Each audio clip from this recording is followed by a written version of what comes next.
বর্তমান যে American government, এই যে ডোনাল্ড ট্রাম্প যে সরকার এসেছেন, পাওয়ারে এসেছেন, এটা কি ডক্টর ইউনূসের জন্য ভালো নাকি সাবেক প্রধানমন্ত্রী শেখ হাসিনার জন্য ভালো? আমেরিকার মরণ নাম তার ট্রাম্প। আমেরিকার প্রেসিডেন্ট হইলে, আমেরিকার প্রেসিডেন্ট হয়ে ট্রাম্প খালি এইভাবে নাচে নাচে, ওটা পাগলা মারাবা করে। আমেরিকার প্রেসিডেন্ট হওয়ার পর গোটা বিশ্বের মানুষ থেকে দেখেছে এক মঞ্চের মধ্যে উঠে নাচতেছে এইভাবে, আর জনগণ এইভাবে হাততালি দিচ্ছে। পৃথিবীর অনেক মানুষের রাষ্ট্রনায়কেরা তাকে শুভেচ্ছা জানাচ্ছেন, স্বাগতম জানাচ্ছেন। বাংলাদেশের সাবেক প্রধানমন্ত্রী ছিলেন, তার নাম হলেন শেখ হাসিনা, তিনি আবার তাকে শুভেচ্ছাও জানাইছেন।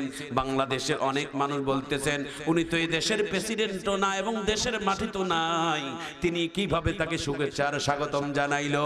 আমার ভাইজান, আমার বন্ধুগণ, বাংলাদেশের মধ্যে বর্তমান যিনি দায়িত্বশীল, যার নাম ইউনূস, ডক্টর ইউনূস, সারা পৃথিবীর মানচিত্রের মধ্যে তার যে যাই হোক না কেন, যেই লোকটা হোক না কেন, বাংলার মাটিতে যত সম্মান তার থেকে বেশি সম্মান বহির্বিশ্বের দেশে।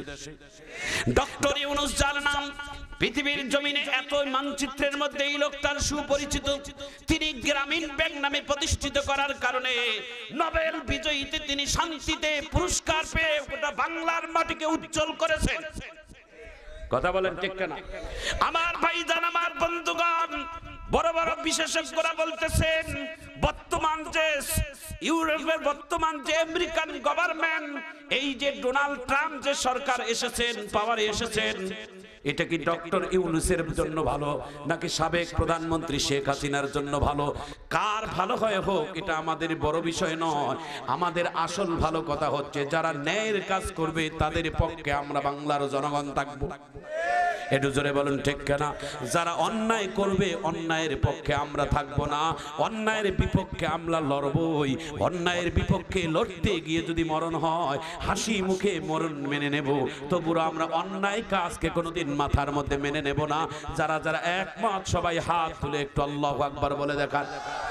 জোরে বলেন আল্লাহু আকবার, আরো জোরে বলেন আল্লাহু আকবার।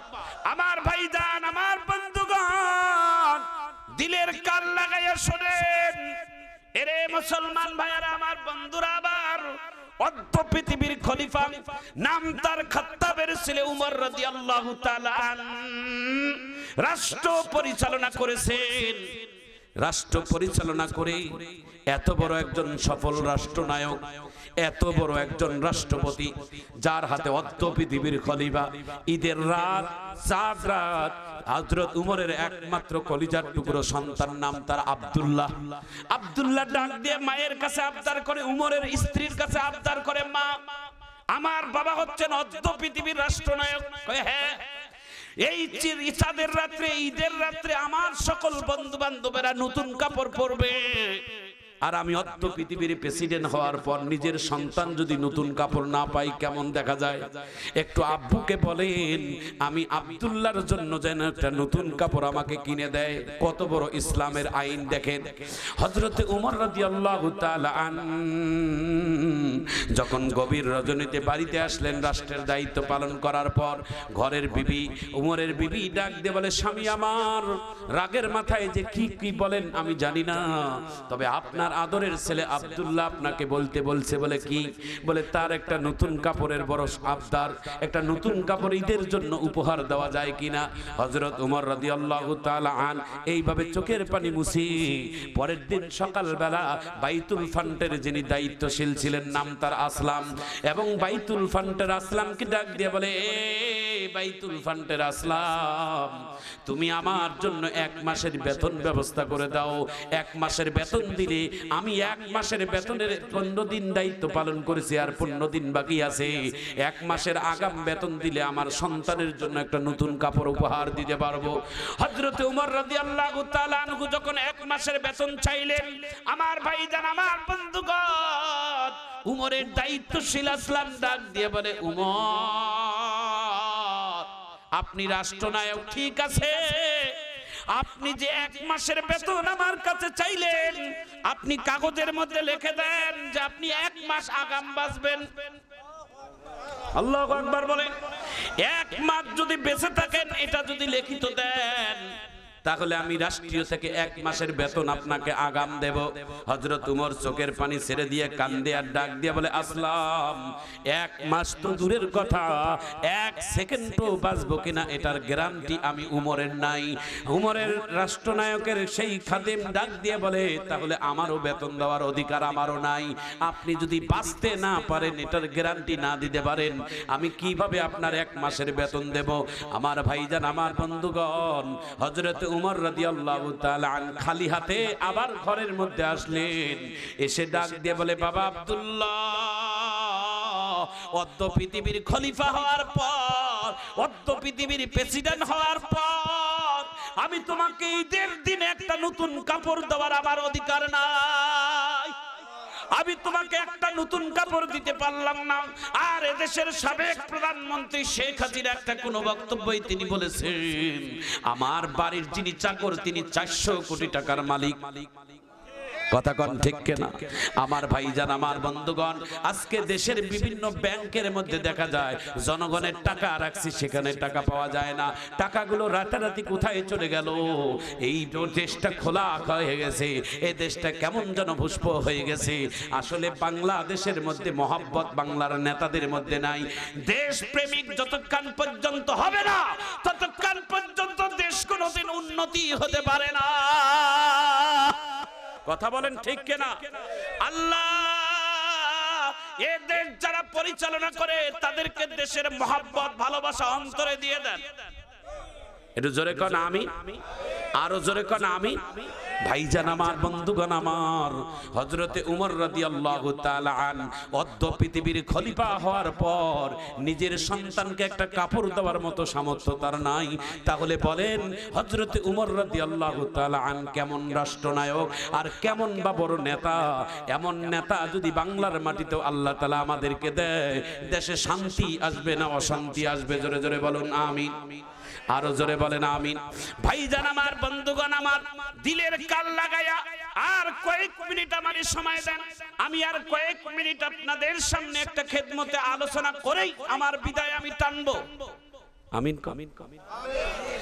আল্লাহ তাআলা পবিত্র কোরআনুল কারীমের যে আয়াত কারীমা আপনাদের সামনে তেলাওয়াত করেছি, লাকাদ কানা লাকুম ফি রাসূলিল্লাহি উসওয়াতুন হাসানা লিমান কানা ইয়ারজুল্লাহা ওয়াল ইয়াউমাল আখির ওয়া যাকারাহুমুল্লাহা কাসীরা।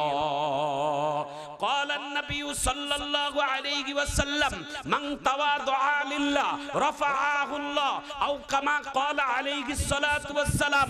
একটু চিৎকার দিয়ে আল্লাহু আকবার বল। আল্লাহ রাসূলের সিরাতের বিষয় নিয়ে আমার আলোচনা করার কথা ছিল। আল্লাহ রাসূল তার সিরাতের আলোচনায় আমাদের করার কথা ছিল। আল্লাহ রাসূলের সিরাত কি? আল্লাহ রাসূলের দুটি দিক, একটা হলো সিরাত আর একটা হলো সুরত। আল্লাহ রাসূলের সুরত হচ্ছে রাসূলের দৈহিক সৌন্দর্য, হাত পা নাক কান গলা মুখ। আল্লাহ রাসূলের যে থুটুটা মুখের থু আছে, এটাও রাসূলের জন্য একটা সিরাত। সুবহানাল্লাহ বলেন। আল্লাহ রাসূল যদি কোন জায়গার মধ্যে থু ফেলাইতো, এভাবে থু, এই থু থেকে মেশকের ঘেরান আল্লাহ 40 দিন পর্যন্ত বাহির করে। সুবহানাল্লাহ, একটু জোরে কর। আল্লাহ রাসূলের পায়ের ধুলি জমিনের মধ্যে যেখানে লাগতো, ওই জমিন থেকে আল্লাহ তাআলা 40 দিন পর্যন্ত জান্নাতের ঘ্রাণ বাহির করে। শুধু তাই নয়, আরেকটা হাদিস বলি। আজকে মক্কা মদিনায় সবথেকে বেশি সম্পদ কেন জানেন? মক্কা মদিনায় আল্লাহ রাসূল সবথেকে বেশি উযু গোসল করছে। দুনিয়ার মানুষের উযু গোসলের পানিগুলো জমিনের মধ্যে গড়ে গড়ে যায়, কিন্তু আল্লাহ রাসূল জীবনে যতবার উযু গোসল করছেন, উযুর পানি আর গোসলের পানিগুলো কোনোদিন গড়ে যায় নাই। আল্লাহ রাসূলের সহধর্মিণী ছিলেন আম্মা জান আয়েশা সিদ্দিকা রাদিয়াল্লাহু তাআলা আন। আল্লাহ রাসূলের বিবি বলেন, সকল বিবিরা, সকল নবীর বিবিরা সবাই কাজের দায়িত্ব ভাগ ভাগ করে নিয়েছে, আর আমি আয়েশা সিদ্দিকা আমার রাসূলের গোসলের দায়িত্বের ভাগ নিয়েছি। আমি রাসূলের কাছে বলছি, ইয়া রাসূলুল্লাহ, কোন বিবিকে কি কাজ দিবেন দেন, আমাকে একটা ছোট বিবি হিসেবে আমাকে একটা কাজ আমি চেয়ে নিচ্ছি, আপনি এটা আমাকে দিবেন। বলে কি কাজ? কয় আপনাকে গোসল দেব, গোসলের পরে আপনার শরীরে তেল মাখবো। সুবহানাল্লাহ কর না কেন? আপনি আমরা এই কাজটা আমাকে দেন, আল্লাহ রাসূল মুস্কি হাসি দিয়ে বলে তুই আমাকে গোসল দিবি, আমার গোসলের পানি দিবি, আগাই দিবি, আমার কাপড় আগাই দিবি, একটু চিৎকার দিয়ে জোরে কোন আল্লাহু আকবার। হাদিসে আছে স্বামী যদি গোসলখানায় যায় তার জন্য যদি একটা চাদর আগিয়ে দেয় কোন নারী তার স্ত্রী, তাহলে এটাও একটা সুন্নত আদায় করে। স্ত্রী যদি স্বামী যদি মসজিদের দিকে যায় নামাজের জন্য পাঞ্জাবি পরতেছে, টুপি মাথায় দিচ্ছে, জলদি করে পায়ের জুতাটা হাত দিয়ে সুন্দর করে সোজা করে দেয়, আল্লাহ রাসূল বলছে সেজন্য আমি নবীর সুন্নত একটা আদায়। আল্লাহ নবী মুহাম্মদ রাসূলুল্লাহ সাল্লাল্লাহু আলাইহি সাল্লাম বলেন স্বামী যদি জুমার নামাজের জন্য প্রস্তুত নেয় তাড়াতাড়ি তার জন্য কাপড় চোপড়গুলো করে রেডি করে রাখে, স্বামী নামাজ পড়ে দোয়া না করলেও আল্লাহ তাআলা তার স্ত্রীর জুমার নামাজের সওয়াবের ফজিলত দান করেন। এগুলো হলো দাম্পত্য জীবনের ওয়াজ। আল্লাহ তাআলা আমাদের সবাইকে এই ওয়াজগুলোকে বাস্তবে মানার জন্য তৌফিক দান করেন। কথাটা বলে দিচ্ছি বাবা, ভালো করে শোনেন।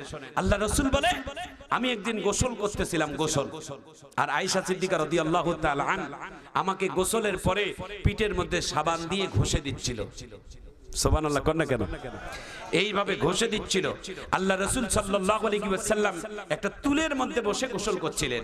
তুলের মধ্যে 4টা পায়া ছিল, 4টি এরকম পায়া ছিল। যখন গোসল করতেছিলেন সামনে গিয়েছেন, পিছনে যখন সামনে গেছেন সামনের তুলটা পিছনের পায়া দুটো উপরে উঠছিল। আল্লাহ রাসূল যখন আবার পিছনে চলে আসছেন একটা পায়ার মাথা আল্লাহর রাসূলের সহধর্মিনী আয়েশার পায়ের তালুর মধ্যে লেগে গেছে, পায়ের আঙ্গুলের মধ্যে লাগছে, এমন ভাবে লাগছে আঙ্গুল ফেটে রক্ত বাহির হচ্ছে। তবু আয়েশা সিদ্দিকা বলে না আমাকে লাগছে, ইয়া রাসূলুল্লাহ ওঠেন, এই কথা আয়েশা বলে না। সুবহানাল্লাহ একটু জোরে কর। রক্তের মধ্যে পানির মধ্যে যখন লাল দেখা যায় আল্লাহ রাসূল বলেই ফেললেন এ আয়েশা, উমায়রা, তোমার যদি এইভাবে শারীরিক অসুখ থাকে তাহলে তুমি আমাকে কেন গোসল করতে আসছো? আসলে আল্লাহ রাসূল মনে করছে মেয়েদের যে অসুস্থতা হয় ওটাই মনে করছে, লাল রক্ত মনে করে।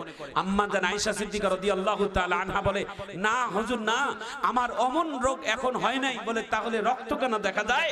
কয় আপনার কারণে আমার পায়া, তুলের পায়াটা আমি আয়েশার পায়ের তালুর মধ্যে লাগছে, আঙ্গুল ফেটে রক্ত বাহির হচ্ছে। আল্লাহ রাসূল ডাক দিয়ে বলে আয়েশা, আঙ্গুল ফেটে রক্ত বাহির হয় তাও বলো না কেন? আয়েশা ডাক দিয়ে বলে ইয়া রাসূলুল্লাহ, আঙ্গুল ফেটে রক্ত তো দূরের কথা, আপনার কারণে যদি আমার কলিজাও ফেটে যাইতো তবু আমি বিশ্ব নবীকে বলতাম না। সুবহানাল্লাহ কর না কেন? আল্লাহ রাসূল জনাবে মুহাম্মদ রাসূলুল্লাহ সাল্লাল্লাহু আলাইহি ওয়াসাল্লাম ডাক দিয়ে বলেন আয়েশা, তুমি এতগুলো খেদমতের পাশে আমাকে গোসলের কেন দায়িত্ব নিলা? বলে ইয়া রাসূলুল্লাহ, আমি কেন গোসলের দায়িত্ব নিলাম জানেন? রাসূলের সিরাত সম্পর্কে বলছিলাম এই কথাটা শোনার জন্য। আল্লাহ রাসূলের বিবি আয়েশা ডাক দিয়ে বলেন আমি কেন গোসলের দায়িত্ব আপনাকে নিলাম জানেন? বলে একদিন আপনি গোসল করতেছিলেন, আমি একটু ছিদ্র দিয়ে আপনার গোসলের দৃশ্য দেখছিলাম। গোসলের পানিগুলো জমিনে পড়ার সঙ্গে সঙ্গে জমিনটা ফাঁকা হয়ে যায় আর গোসলের পানিটা আপনার জমিনের ভিতরে ঢুকে যায়। আমি এটাকে বাস্তব প্রমাণ করার জন্য আমি আপনাকে গোসলের দায়িত্ব নিয়েছি গো ইয়া রাসূলুল্লাহ।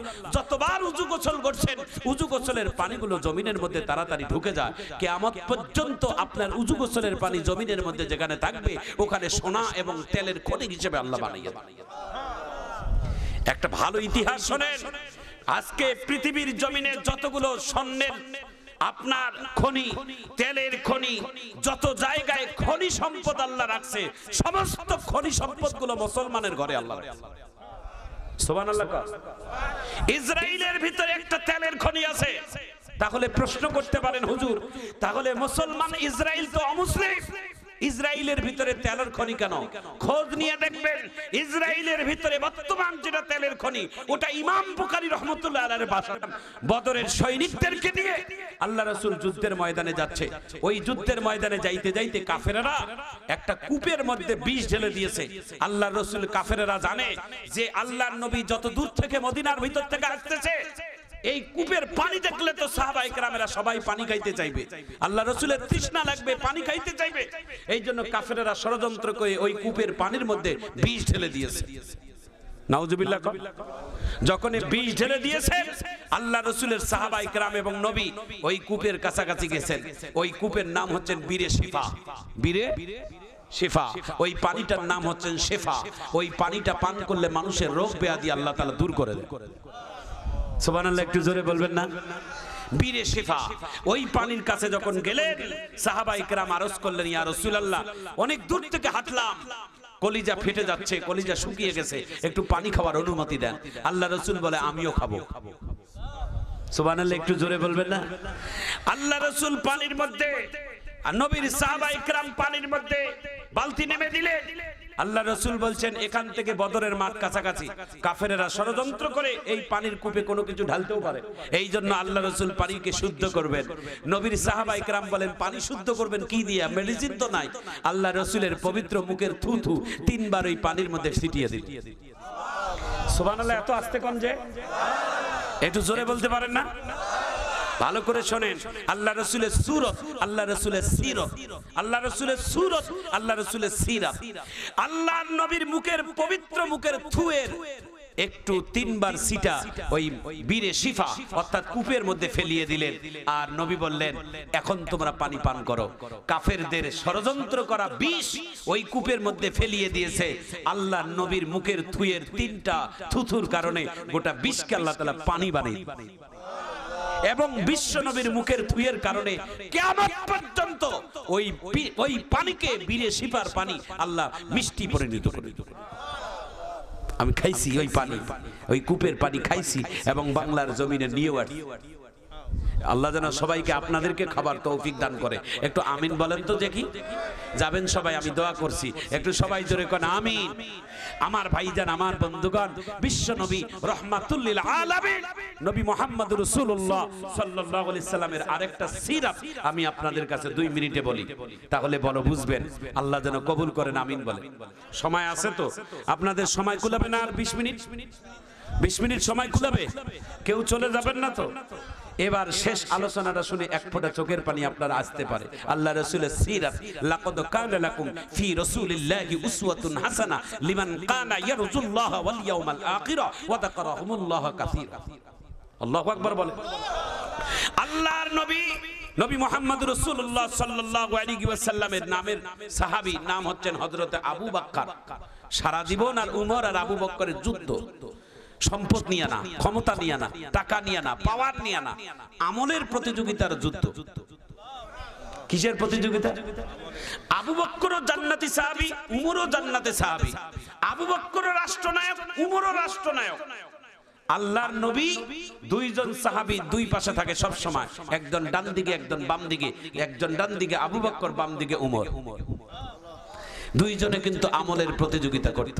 একবার গভীর রাত্রে এশার নামাজের পরে হযরত উমর এইভাবে আমার দিকে তাকান, এইভাবে খাত্তাবের ছেলে উমর, উমর কিন্তু চালাক বেশি, আবু বকর একটু চালাক কম, তবে আমলের বেশি আবু বকর। উমর কিন্তু একটু নরম তরিয়তের, আর উমর হচ্ছে গরম। আর উমরের গরমটা আমার আল্লাহর কাছে বড় পছন্দের। হযরত উমর একদিন নরম বেশে আবু বকরের কাছে যায়, এই পায়ের হাঁটু এইভাবে জড়াই বসে হযরত আবু বকরকে বললেন, ভাই আবু বকর, আপনাকে একটা নরম তরিয়তে একটা জিনিস চাইবো, আপনি বড় ভাই হিসেবে ছোট ভাইকে দিবেন? আবু বকর ডাক দিয়ে বলে, তোমার বসার বৈঠক দেখে মনে হচ্ছে তোমার কোনো ধান্দা আছে। সুবহানাল্লাহ, একটু জোরে কর। তোমার যে বসার বৈঠক মনে হচ্ছে তোমার কোনো ধান্দা টান্দা আছে, তো তুমি আগে বলো কি জিনিস চাইবা।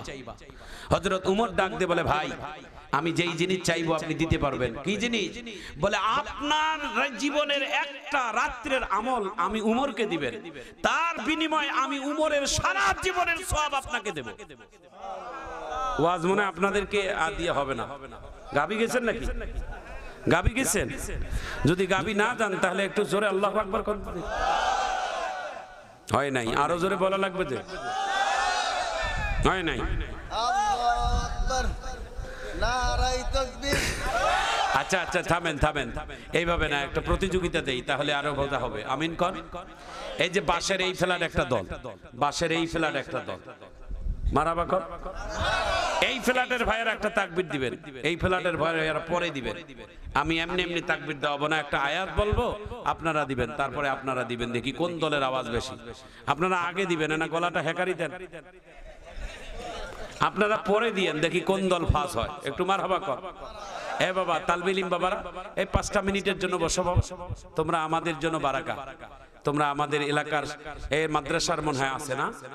আল্লাহ তাআলা এই মাদ্রাসাকে যেন কবুল করেন, আমিন বলেন। এই মাদ্রাসার তালবে ইলম ওস্তাদ সবাইকে যেন কবুল করেন, আমিন বলেন। তা আপনারা এখন দিবেন, আপনারা পরে দিবেন, দেখি কোন দলের আওয়াজ বেশি। আমাদের আপনাদের এলাকার জামাই উনি রেজাল্ট দিবেন, উনি রেফারি। মারহাবা কর না কেন? আমার ভাইয়েরা, ডান দিকের ভাইয়েরা জোরে দিবেন, আমি আপনাদেরকে বলছি, আপনারা দিবেন। কুল ইন কুনতুম তুহিব্বুনাল্লাহ ফাত্তাবিউনি ইউহিব্বুকুমুল্লাহ।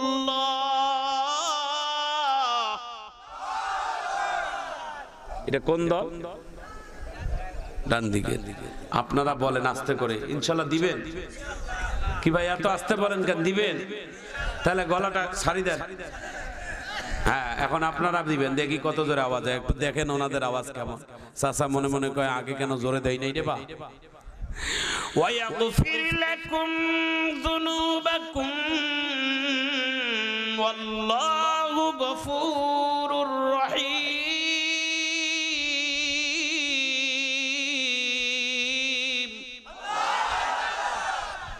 মনে হয় এই দলটা না আওয়াজ বেশি হয়েছে। মারহাবা কর। আচ্ছা, এখন একটু হলে বাড়লো না? এই যে প্রতিযোগিতা দিয়েছি এই জন্য বাড়ছে, একটু মারহাবা কর। আচ্ছা, এখন আরেকবার হবে যে তাকবীরটা শোনার পর দুই দলে জোরে দিবে। রাজি আছে? হ্যাঁ, রেডি হন। কুল ইন কুনতুম তুহিব্বুনাল্লাহ ফাত্তাবিউনি ইউহিব্বুকুমুল্লাহ। এবার আর না আওয়াজ বাড়াবে, ভোল্টেজ বাড়াও ভাই। ওয়ায়াগফির লাকুম যুনুবাকুম ওয়াল্লাহু গফুরুর রহিম।